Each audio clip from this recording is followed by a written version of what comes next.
Welcome to the channel, I'm Sam the Ashen. I've had a strange craving for a combination of pixel graphics and survival gameplay, and I found a few games that are worth mentioning, maybe over the next few weeks, starting with a game called Keplerth. It has a solid rating on Steam of about 9 out of 10, with a bit over 3,000 reviews, pretty solid. I've seen several comments or reviews saying that it's a bit of a combo between Terraria and Rimworld, which after playing I would say is pretty accurate with a few caveats. As far as Rimworld, the graphics are strikingly similar, feels like they might have even borrowed a few textures, and the animation style is also pretty identical for a lot of the stuff. Now as far as Terraria, Keplerth has a bunch of bosses that kind of progress you through the game.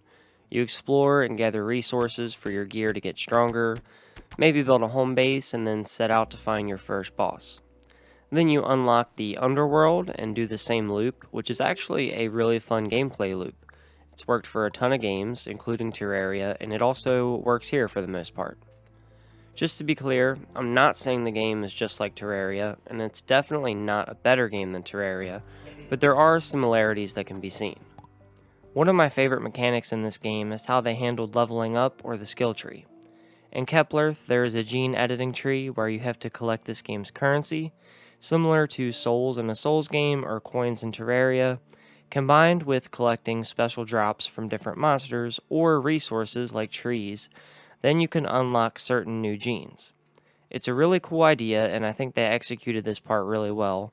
It reminds me a little bit of something like Path of Exile and Diablo at first, then you notice that the genes or upgrades are actually significant. One of my main complaints of the other two games I just mentioned is that the skills are things like 2.5% damage increase when it's a full moon, or 0.5 hit points restored when you poison a flying monkey with a rotten cheese knife. You know what I mean, I hope. This game has upgrades like 10% melee damage increase, 10% critical damage increase, 10% critical chance increase, but a 5% movement speed decrease.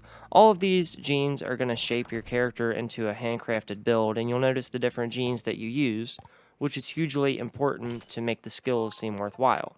So they did a great job here.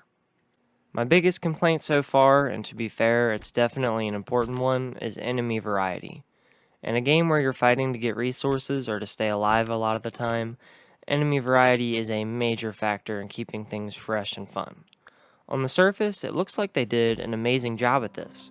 Within an hour, I saw at least 20 different enemies that actually looked really good. They looked wildly different from each other, which is a super awesome start.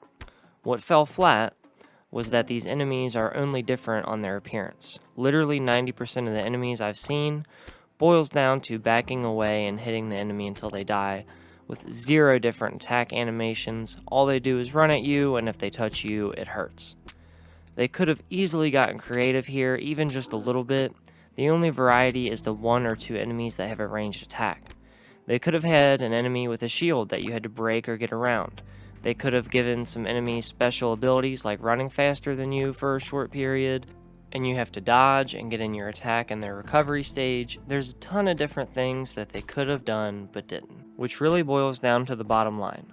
I saw 2 comments on Steam reviews that really summed it up well. This game is like Terraria and Rimworld, but worse than both of them, and the other comment was, nothing hurts worse than wasted potential, and I couldn't agree more. This game, with all its flaws, is still pretty fun for a while, but it could have been such an amazing combination of Terraria and Rimworld, while being its own unique blend of a game, but it fell flat with a lot of amazing but half-baked ideas. The game that could have been. I appreciate you watching the video, and if you stuck around until now, I thank you very much. Please let me know in the comments if you know of any good pixel or 2D survival games. I read all the comments and I will probably check them out. Leaving me a like and a comment truly helps out a ton. Every person matters, and if you want to see more from me, I post once a week on Sunday, so I'll never clog up your feed. Have a good one. Peace out.